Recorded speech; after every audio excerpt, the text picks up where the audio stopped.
from the lucid fringe. Ravings from the lucid fringe.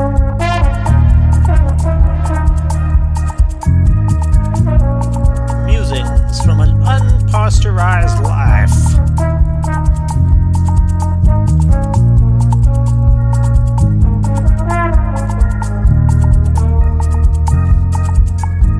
Improvised on the front line of love and beauty. Welcome, I'm Semeric Yarrow. This week on Ravings from the Lucid Fringe, Impeccable Adventurers. Archetypes, number 4. Warrior Boys. The warrior, standing on a hillside with his spear, his assegai, keeping the community safe. Nobody will pass this boundary until and unless they are equally committed. Such is the noble image. Quite literally, the nobility were the warrior caste. The Kshatriyas of ancient India.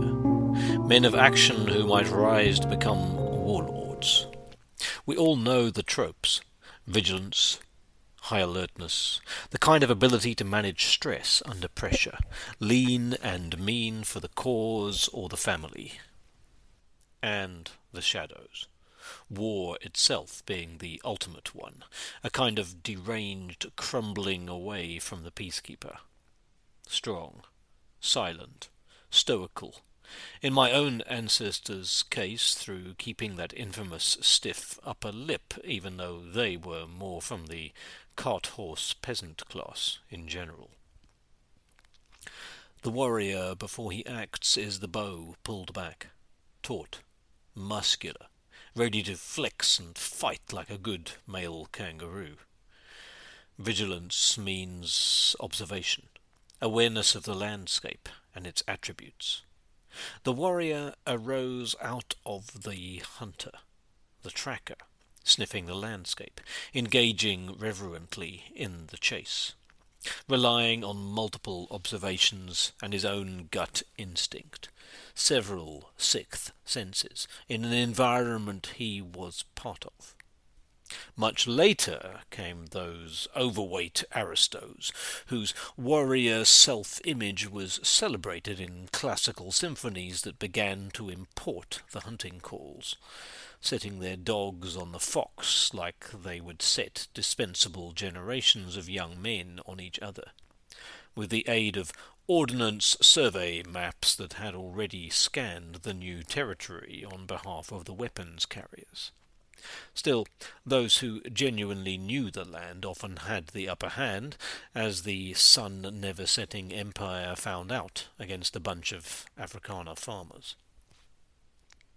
There's considerable evidence that ancient African and other Paleolithic societies didn't generally engage in war. Only a pathological few groups did, and yet somehow testosterone-driven carnage has become acceptable and considered natural in the hands of our ghastly modern leaders, and certainly in the stories we tell.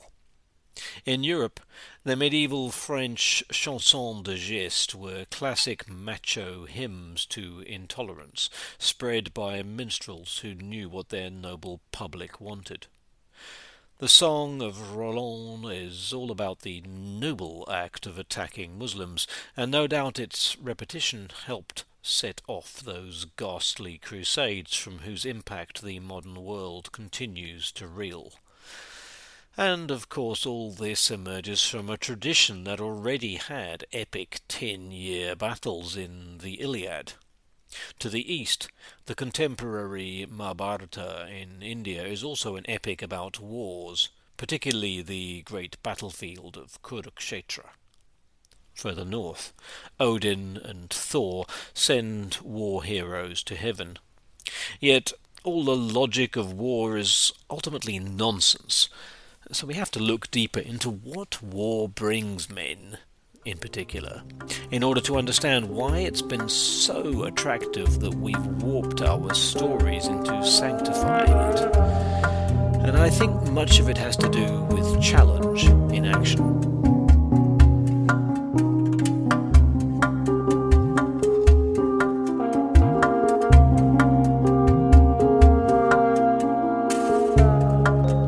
Warriors prepare. Super slow, like the dancing dragon Tai Chi moves that I once practiced regularly.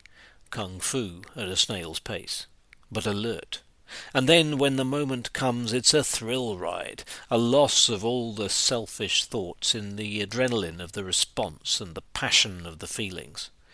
Choices needing to be made intuitively, instantly, with, ideally, a bigger picture at hand, the group goal. As an actor, I've felt it too, though, the anticipation, then the need to keep passing the ball, keep catching the thrown lines, warmed up because in that altered state of alertness, the body gives you more than you would have believed possible. The warrior, ultimately, is just playing a game, even if it's potentially an incredibly dangerous one, as mountain climbing adrenaline junkies can attest, or indeed rugby players with broken backs. The stakes may be worth it in terms of winning recognition or, more selflessly, protecting a community, but they are often, in today's world, about mercenary glory, however much the goal is dressed up as righteous by corrupt stakeholders. Women and girls have a warrior side too, more developed in some than others. When I was a primary school parent, I remember standing on the sidelines of some 8-year-old's rough and tumble, a kind of mini Asterix's village punch-up affair. One mum standing with me said, "Boys will be boys," so I had to point out my own daughter was giving it her best shot in the middle of the pile. For our grown women ancestors, the supreme warrior moment was probably childbirth. The challenges of bringing in the next generation and not dying in the process has been its own kind of unsung epic, a hugely alert and altered state of consciousness in a moment of challenge, danger, and potential ecstasy, intense enough to go through now, but clearly much more so in those places and times most mothers lived through, without the modern possibility of emergency but safe caesareans. No need to create mythical Amazons when you really look head-on at what childbirth entails.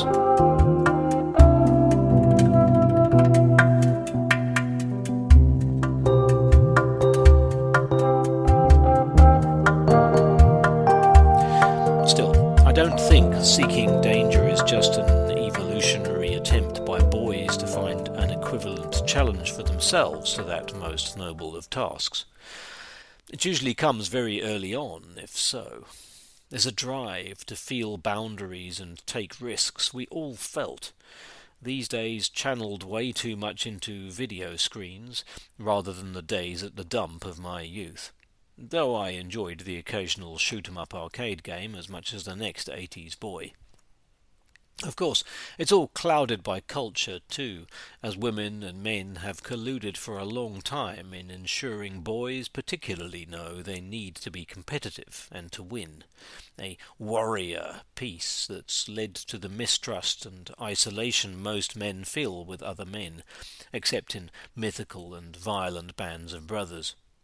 One Australian veteran interviewed about why he went off to World War I was candid about why.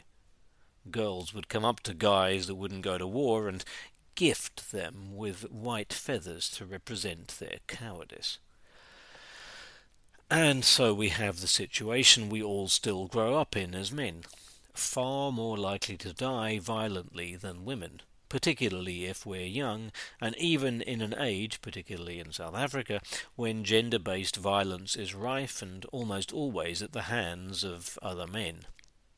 Protection comes in the globs of teenage boys we called gangs, which every boy hanging out on the street has been part of. The teenage gangs I belonged to were full of put-downs and pecking orders, groups and nations built on shared colours, like the numbers of Cape Flats prison tattoos.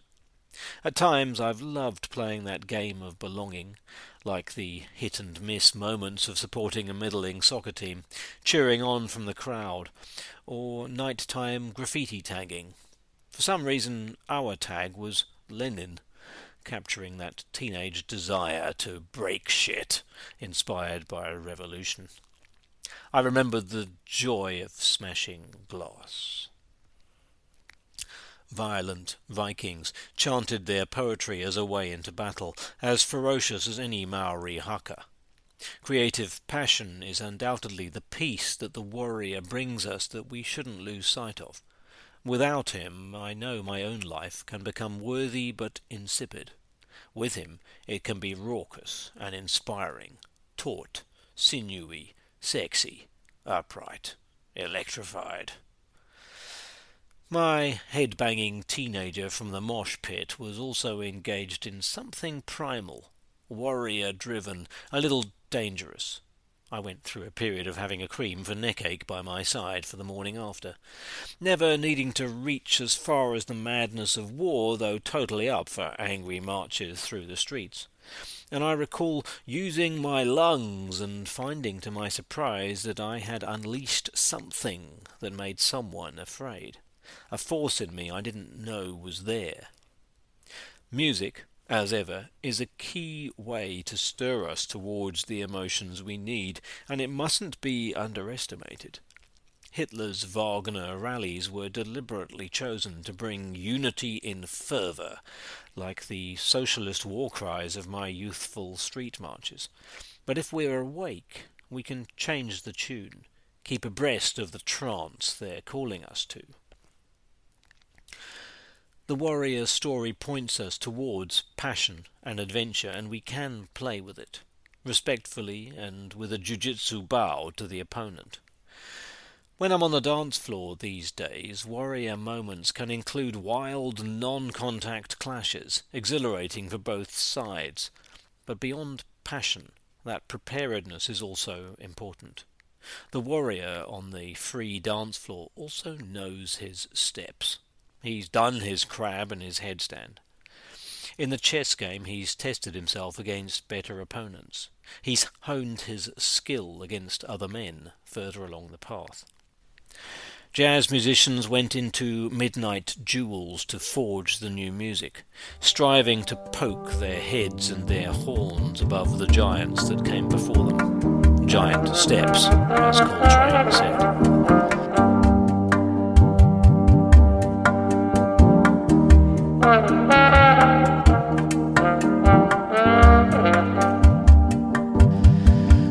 It took me a long time to recognise and accept the value of hanging out with men and learning from them. The tedious stereotypes of war have withered us. Excessive left hemisphere thinking, too. Designed to see polarities everywhere, others that are not us.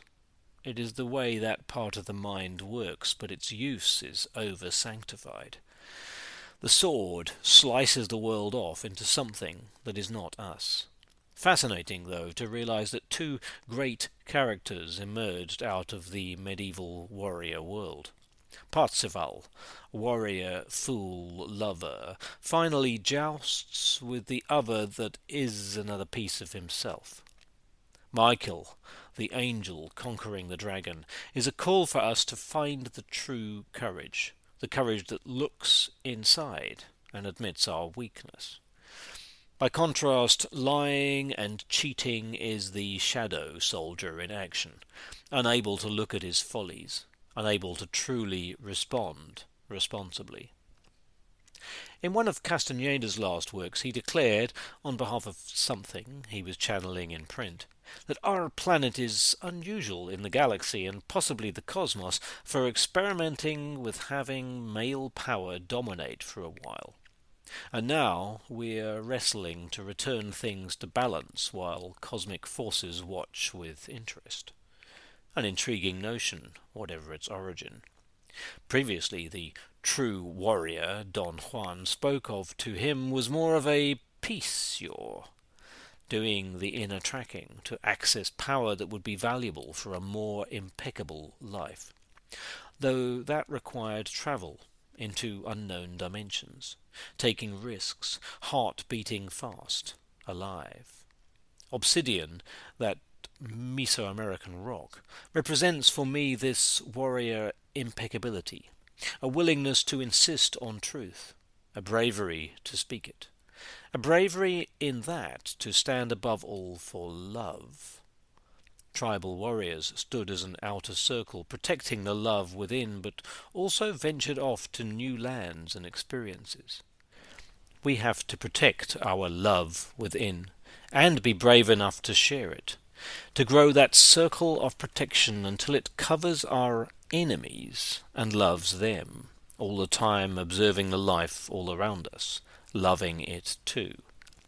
Adventure is the medium that makes that possible, just as Parsifal's adventures led him to that moment of being able to put down his sword and recognize his brother. And having done so, once more, adventure awakes.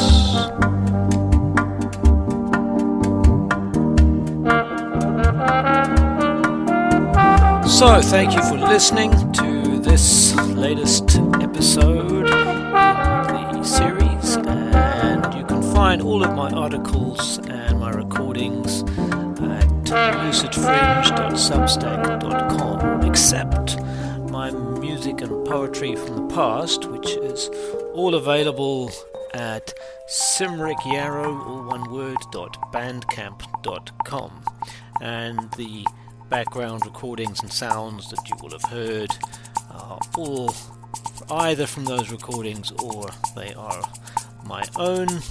Please do give this a rating if it's on your podcast app.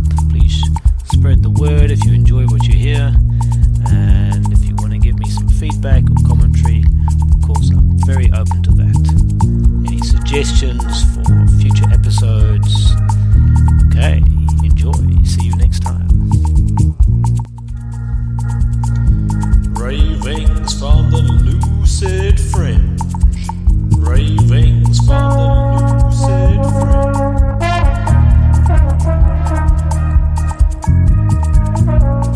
Musings from an unpasteurized life.